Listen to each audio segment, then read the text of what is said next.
Hello, I'm Dr. Janet Pope, a rheumatologist and professor of medicine in Western University, London, Ontario, Canada.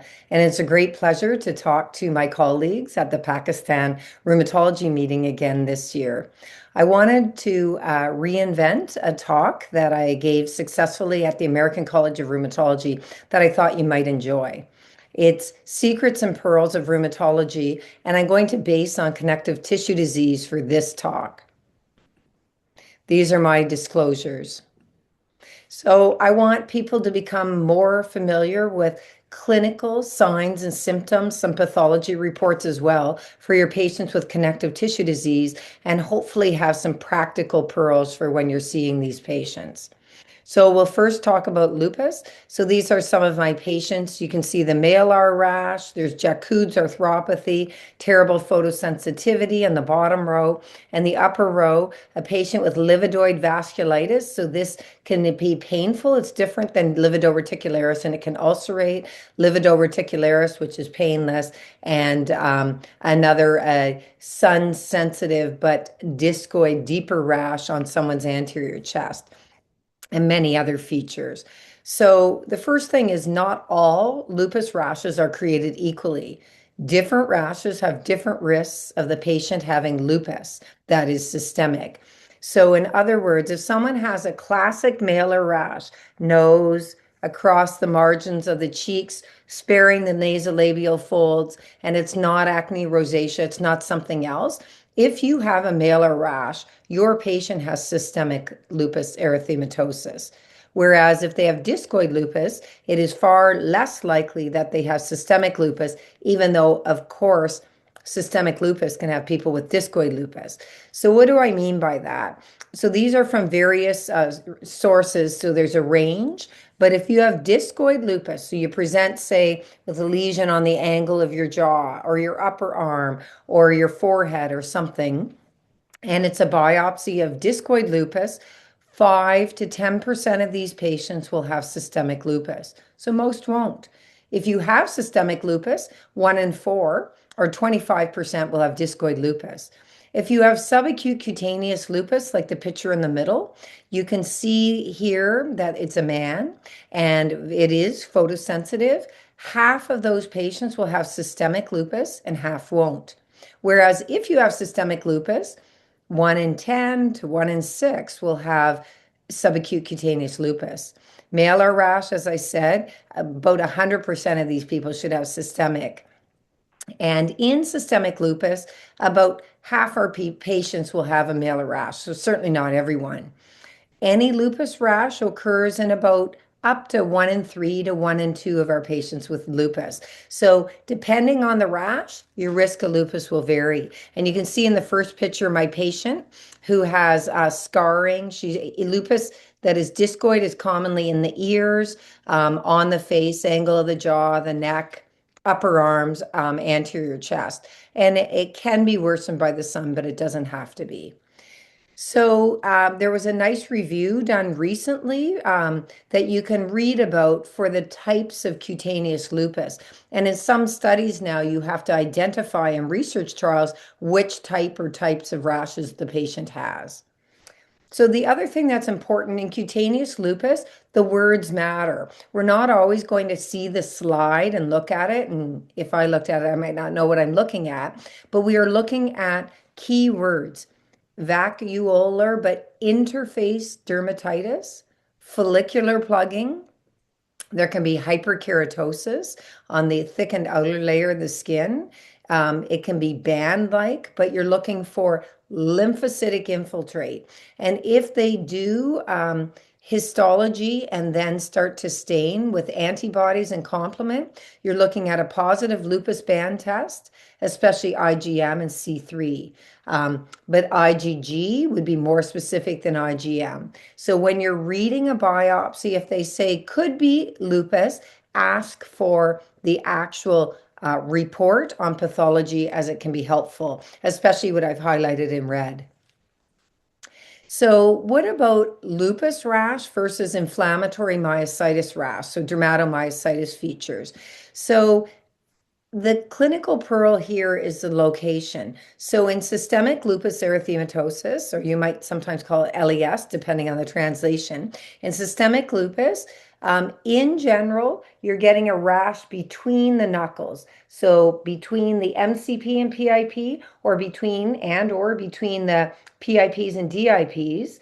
In dermatomyositis, you're getting it on the knuckles to start with, which would be Goitron's sign or Goitron's papules if it's raised.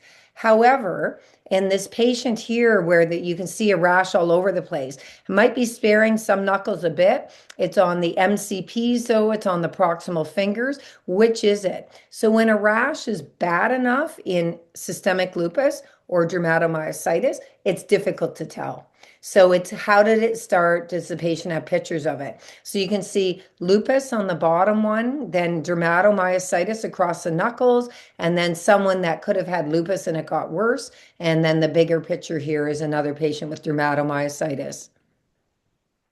The other thing is some things are called lupus, but they aren't. So both of these are patients with sarcoidosis who have lupus pernio. And you can see it quite obviously in the second picture where the woman has a lot of changes of raised areas on her forehead, on her cheeks, especially on her nose and down on her chin. Whereas this other patient is quite subtle because she's been treated. The one patient is from the internet. The other patient is one of my patients. So lupus pernio is from sarcoidosis. So in Canada, we have a lot of sarcoidosis, but it varies by region. It would be less common for you in Pakistan. So they're indurated, purplish, often raised, shiny lesions. Papules are common. Nose, cheek, lips, ears, fingers, and it can scar in tattoos. How do we make a diagnosis? The biopsy should be able to tell us. What are we looking for? We're looking for granuloma, and it should read compatible with sarcoidosis. So we have giant cells, which aren't common, but if present, they can be pathognomonic. And these giant Langerhans cells can also be in some different diseases, but they're pathognomonic if you think it's sarcoid in the location I showed you. But they can be associated, which it would be on your differential in Pakistan, with other mycobacteria. So the location might be different, the history would be different. You're looking for other mycobacteria. But again, the pathology report can be very helpful. So again, the other thing in many of our patients with rheumatic diseases is many rashes are lymphocytic. So I'm going to highlight some that aren't. And lupus, it's lymphocytic, dermatomyositis, mixed connective tissue disease, and Sjogren's in general. You can have other things happening. What about other rashes? An adult onset Still's disease, lymphocytes and neutrophils. Rheumatoid vasculitis is a neutrophilic rash. Sweet syndrome, neutrophilic. And you could think of that going with a biopsy around the neck, high fever, etc. Pyoderma gangrenosum, neutrophilic. Then we have fibrotic rashes, such as in systemic sclerosis, morphea, eosinophilic fasciitis, so the laying down of collagen. We have protein deposition, such as scleromyxedema. Lichen planus has dense lymphocytes, and in general, I diagnose lichen planus only because of a biopsy, index of suspicion. And then some rashes are eosinophilic. Some dermatomyositis, they're mostly lymphocytic, but can be eosinophilic. And EGPA, so eosinophilia with EGPA, so eosinophilic granulomatous polyangiitis. And this is a patient with Sweet syndrome. And again, in Pakistan, this could mimic an infectious disease. Fevers, high inflammatory markers, it's spreading. The patient feels sick and unwell. You do the biopsy because obviously the treatment wouldn't be antibiotics, it would be immune suppression. Okay, let's move on to lupus nephritis. So in lupus nephritis, again, to have a good quality biopsy, you need them to describe what they've done. We need microscopic, we need EM, we need the description of activity and chronicity, and we need to know where there is immune changes. So on the mesangial areas, as a for instance of IgG complements being laid down. So we actually need all those features. And you are familiar in general with the World Health Organization classification of lupus nephritis. And the ones that we talk about treating are class 4 and 5. But class 6 is poor prognosis. It can be in anything, having then scarring and damage. And class 3, we might indeed want to treat if they have active systemic lupus erythematosus elsewhere, or if it's worsening. So they're the things we're looking for. So this is a patient of mine who gave obviously consent. So it is important. This patient obviously has systemic lupus. He has hair loss. He has a malar rash. He even has a little bit of a heliotrope area inside his mouth. He has oral ulcers. I know that with his active urinary sediment, he has renal lupus. I am biopsying for a couple reasons. I know the diagnosis. I want to know the severity. I want to know the chronicity. Is there damage or not? So when you have renal lupus, you must biopsy first episode. Recurrences, it's debatable. If you're not responding well after many months of appropriate treatment with lupus nephritis, there is a lot of talk about rebiopsying. Obviously, ideally, if we had a liquid biopsy where the urine or where the blood could give us accurate information on activity, the extent of activity and chronicity, then we wouldn't need to rebiopsy patients. At this point in time, if in doubt, get a needle in their kidney, not us, our colleagues, to do that for us and get accurate information. So the quality of the biopsy is important for activity and damage, for diagnosis and prognosis. What about APS in the kidney mimicking lupus nephritis? And we need to know the classification. So light microscopy, immunofluorescence, and EM are all necessary. And as you're well aware, we had our 2023 guidelines from EULAR. We have the new ACR guideline summary that was from 2024, and we have the KDIGO. And just to remember, obinutuzumab is the new one. So we have belimumab, some kind of CNI. You might have voclosporin. In Canada, we don't. We use tacrolimus still. If we're using a CNI, and we have obinutuzumab, and many other trials will read out over the next year, anifrolumab, and many other drugs as well. So we will have a lot of options, and hopefully they'll be affordable for my patients and for yours as well. So the other clinical pearl in lupus nephritis is the SGLT2 inhibitors obviously are used regularly to help proteinuria, including our lupus patients. But GLP-1 might also help lupus nephritis. It's traditionally thought about where available is using it in atherosclerotic heart disease. SGLT2 are used in heart failure, but both of them actually now have data of helping lupus nephritis, and we might be combining them. So what do I mean by that? This is an editorial we did where we were showing the SGLT2 inhibitors in lupus. Some of these are case series, some of these are emulation trials. If it's an emulation trial, every one of the patients has diabetes. So obviously they're already used in diabetes, but there's added value in lupus nephritis even without diabetes, shown for some of the other nephritis conditions from rheumatology trials. No RCT in SLE, and we wouldn't do an RCT now because the data really do help renal survival if the patient has proteinuria.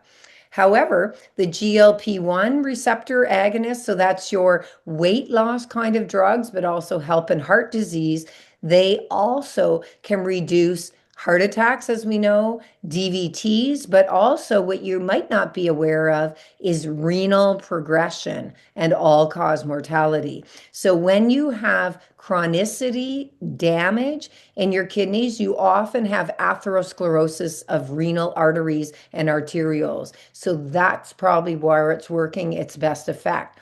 So now what could happen? My patient with lupus nephritis might be on an ACE inhibitor, but for proteinuria, might be on diuretics for hypertension and controlling fluid balance.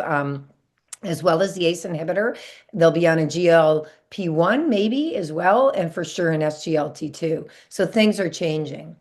Another clinical pearl in lupus nephritis, you can slowly taper to discontinue treatment of lupus nephritis only after the patient is in remission for about 5 years. So don't start tapering unless if there's a tolerability issue, and do not stop treatment until long-standing renal remission, because recurrence might be what puts your patient into renal failure.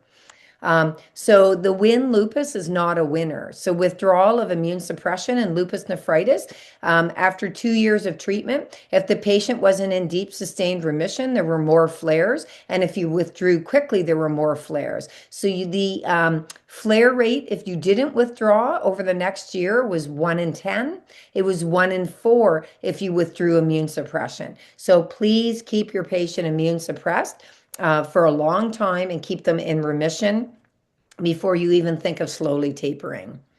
So what about class 4 or 5 treatment? So it should consist of what we call triple therapy: mycophenolate mofetil or cyclophosphamide, glucocorticoids, hydroxychloroquine, of course, as the backbone, and then another immune suppressant. And that could be the ones that we've talked about, and even more will come to market. Again, there's always affordability issues, so we use other CNIs. We don't use cyclosporin because high enough doses will give hypertension and renal impairment, but we use, instead of voclosporin, we use tacrolimus because of access issues.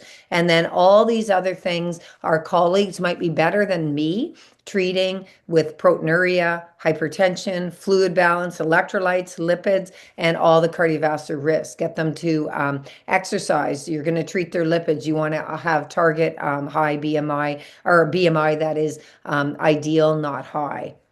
What about inflammatory myositis? So again, this is one of my patients. She has breast cancer, and she has a heliotrope rash. She has a bit of a malar rash. It doesn't seem to spare the nasolabial folds, but some days it certainly does.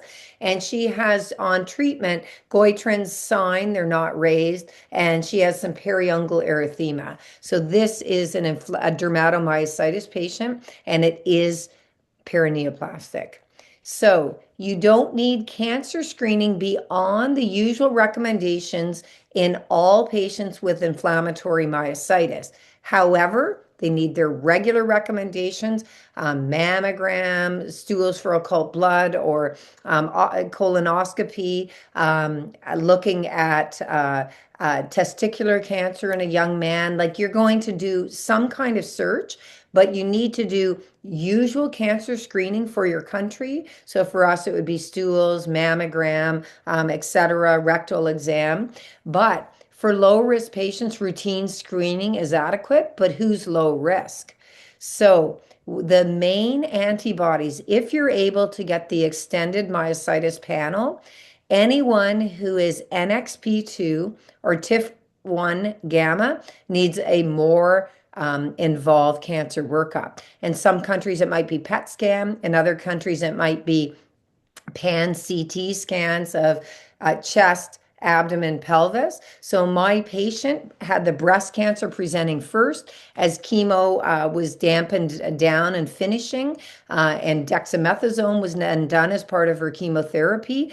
Dermatomyositis developed. So she is indeed NXP2 and TIF1 gamma. So she's a high risk patient, and she's will be continued to be treated for dermatomyositis, and obviously PET scan being done to see if the cancer has recurred, etc.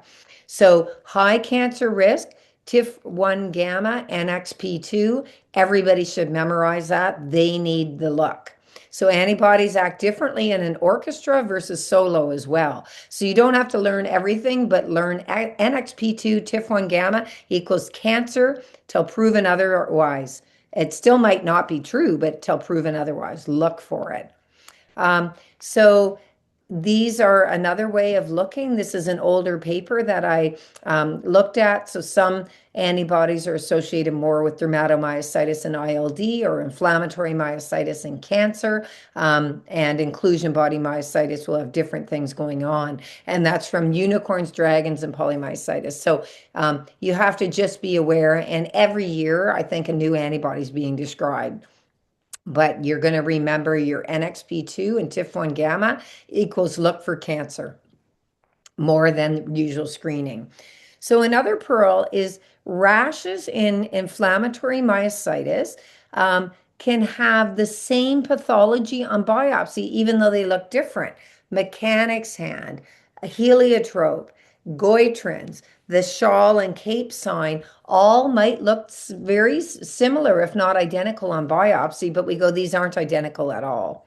So again, use your words. You're looking for interface dermatitis if you're doing a biopsy. Usually these are classic and we don't need a biopsy, and there's other features that suggest dermatomyositis, but it can be confused with other connective tissue disease and other problems as well. If you're not sure, you're looking again for interface dermatitis. You heard that kind of wording in lupus rashes. Vacuolar changes, you heard that wording as well.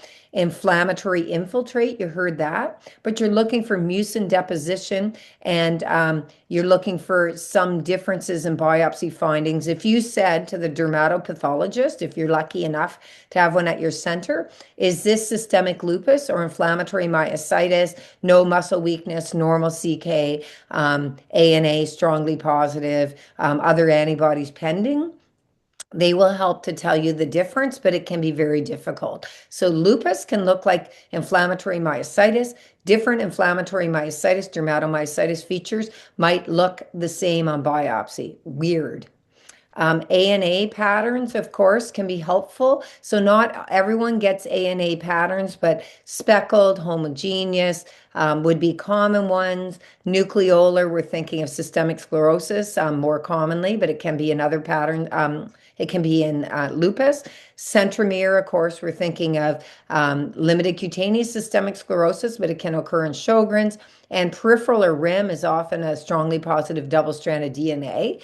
There are many, many, many more patterns now, but you're going to see most commonly the first two that are on the screen there in our patients. So the first thing on anti-nuclear antibody is please don't order it if you have a low index of suspicion of its usefulness. If a patient has fibromyalgia and she sunburns easily, don't order an ANA. That person is not described as even any criteria for lupus. And if it's positive, it doesn't change your mind. So that's the first thing. Many, many positives. There's way more positives. There's probably 100 times more positives that are false than real, because about 1 in 3 women might have a positive ANA, whereas only 1 in 1,000 would have lupus. And don't repeat a positive ANA. It is a total waste of money if it was positive to see if it's still positive. We don't care. All you need is one positive ever as one of our criterion. So all you need is an ANA never, or once in your life if you have a medium or high index of suspicion. Also, the extractable nuclear antigen ENA can only be positive in a negative ANA if the patient is Rho positive, Rho or SSA. All other ANAs are if they're negative, then your ENA is a waste of time and money. So if I'm expecting that a patient, I'm looking in a pregnant woman with Sjogren's, ANA negative, I'm going to do the Rho because I want to know she's Rho positive, SSA. But in general, if you have a positive PMSCL and ANA is negative, it's a false positive. If you have a positive topoisomerase 1, that's SCL70, and ANA is negative, it's a waste of time. It's negative. Just don't do an ENA if the ANA is negative. Just order a Rho if you're looking for it in the right index of suspicion if the ANA is negative. So in other words, all anti-nuclear antibodies are antigens in the nucleus, which is in your blood cell. except for Rho can be perinuclear or nuclear. So I think that will save you money and you can teach the referring physicians. So if the AN is negative, don't order an anti-DNA. So again, anti-double-stranded DNA is in one place. It's in the nucleus. Single-stranded DNA can go out and talk to our mitochondria for cellular machinery, et cetera, in the cytoplasm. But single-stranded DNA, we all have had a single-stranded DNA possibly after an infection. If ANA is negative, do not order the ENA. You can order Rho if you have an index of suspicion of Sjogren's cutaneous lupus, but don't order the ENA and don't order the double-stranded DNA. So at this point in time, I'm hoping that in conclusion, you have thought about lupus and rashes differently, dermatomyositis, rashes differently, lupus nephritis, that we really have to be polypharmacy appropriately for these patients.